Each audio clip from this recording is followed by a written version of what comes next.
You found me locked in cold. Coucou tout le monde, j'espère que vous allez bien. On est le jeudi 8 mai, il est 12h30 et on se retrouve pour un point lecture. Donc on commence tout de suite par mes lectures passées. C'est parti.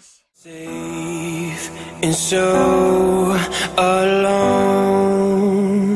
You're breaking into my heart, into my soul. You're breaking into my life. Alors dans ma précédente vidéo, j'ai commencé à vous parler d'un livre qui est Les Sœurs Donovan, le tome 1, Confession d'une fiancée malgré elle, de l'auteur Jennifer Highmore aux éditions Milady Romance dans la collection Pemberley.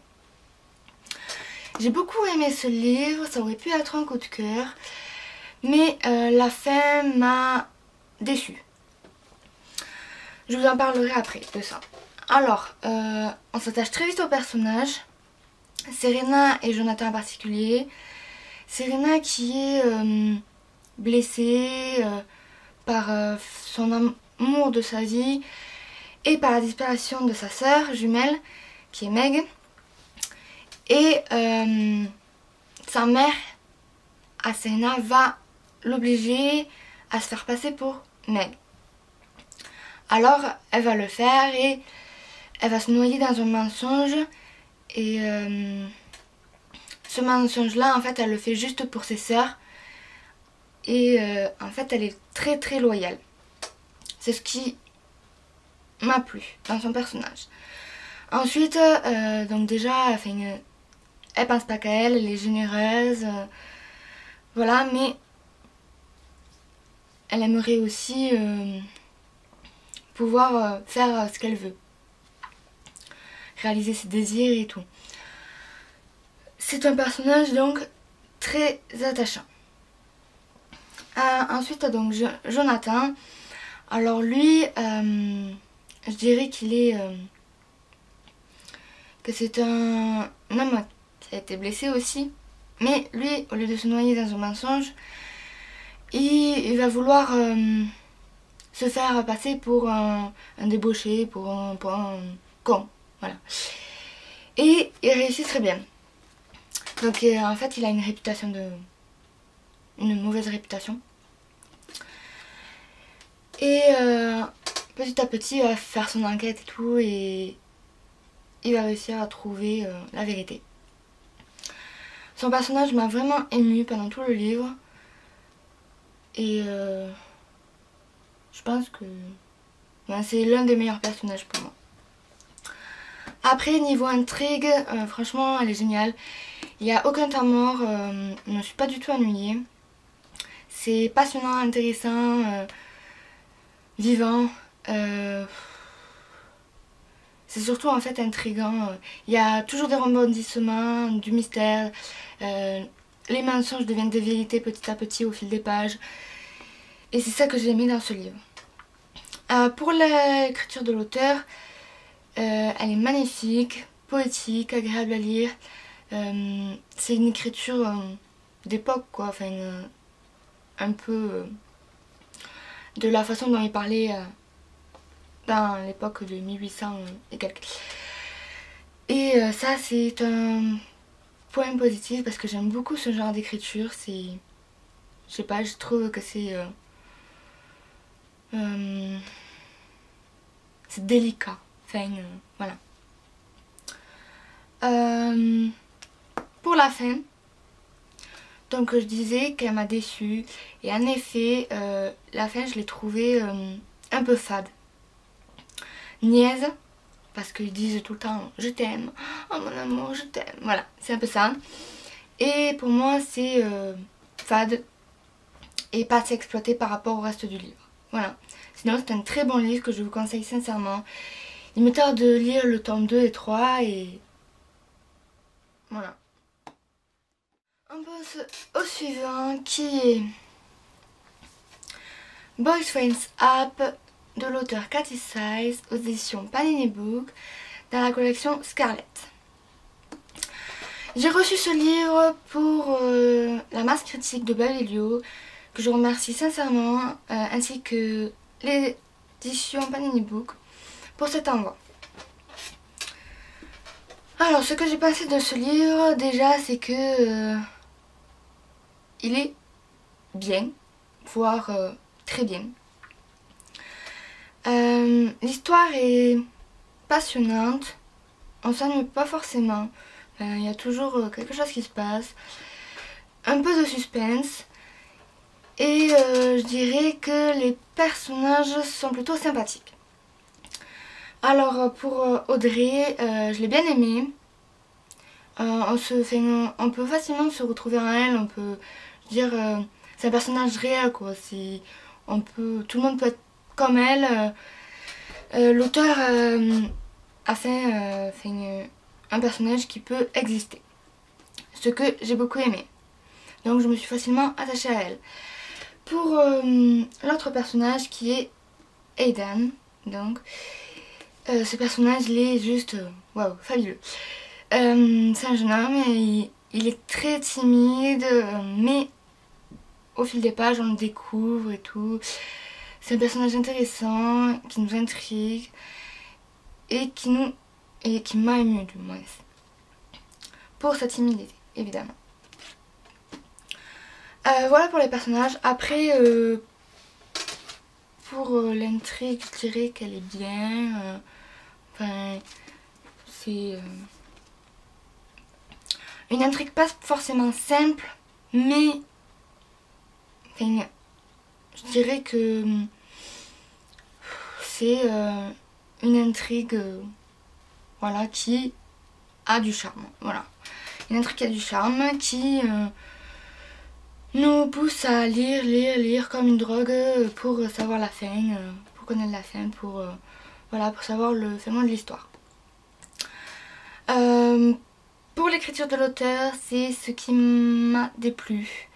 J'ai eu du mal à accrocher parce que en fait elle écrit comme dans un journal intime.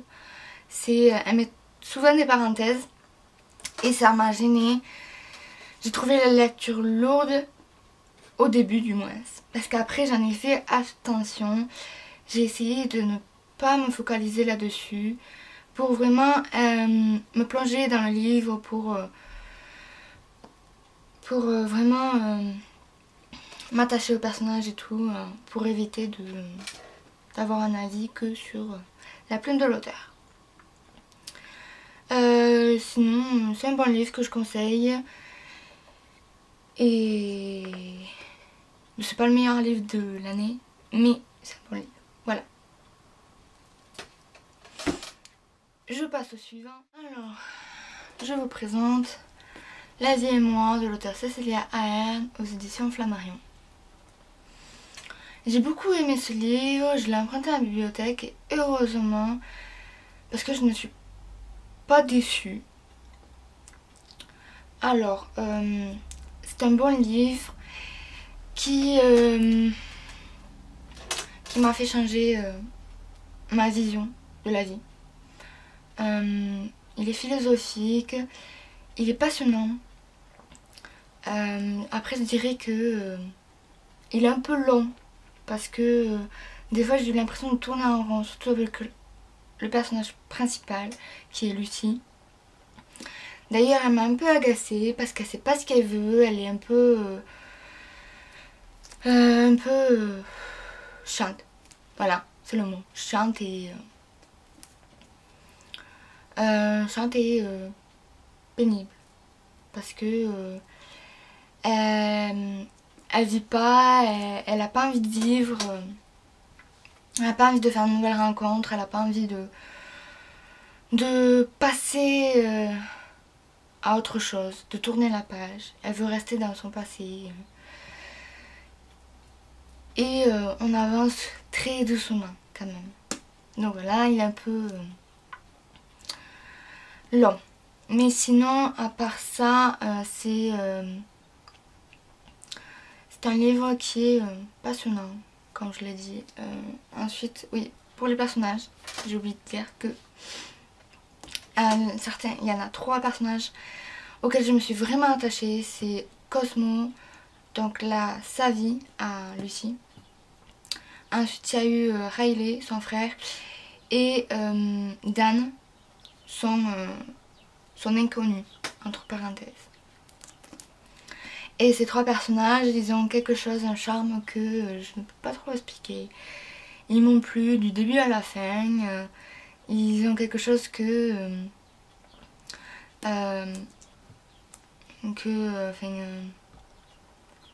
d'intéressant, de fascinant.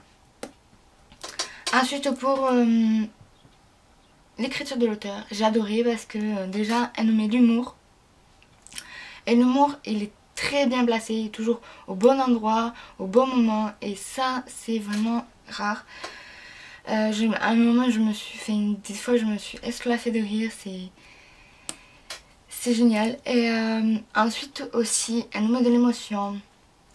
À un moment j'ai failli pleurer parce que c'était un peu triste, je dirais. Et en fait elle nous met de très bonnes émotions, que ce soit sourire et larmes. Et c'est pour ça que j'ai adoré ce livre. Voilà. Maintenant, je vais passer à ma lecture en cours.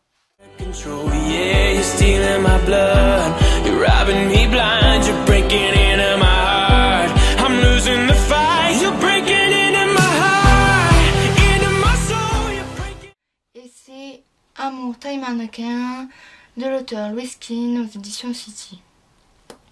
Alors je l'ai commencé hier soir, j'ai lu un chapitre, 50 pages à peu près.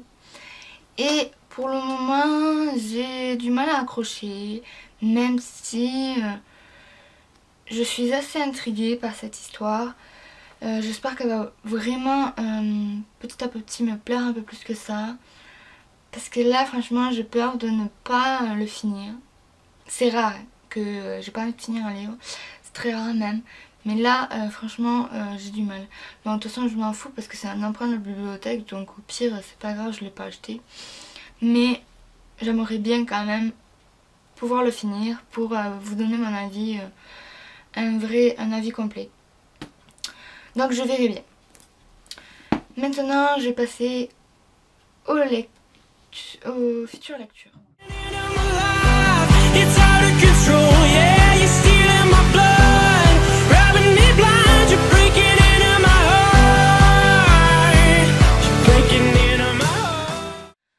Alors ma prochaine lecture après Amour, taille, mannequin, ça sera Chaussures à son pied de l'auteur Jennifer Weiner aux éditions Belfond.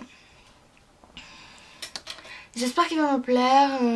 Pour le moment, enfin, il me tente moyennement. Mais je verrai bien et je vous donnerai mon avis.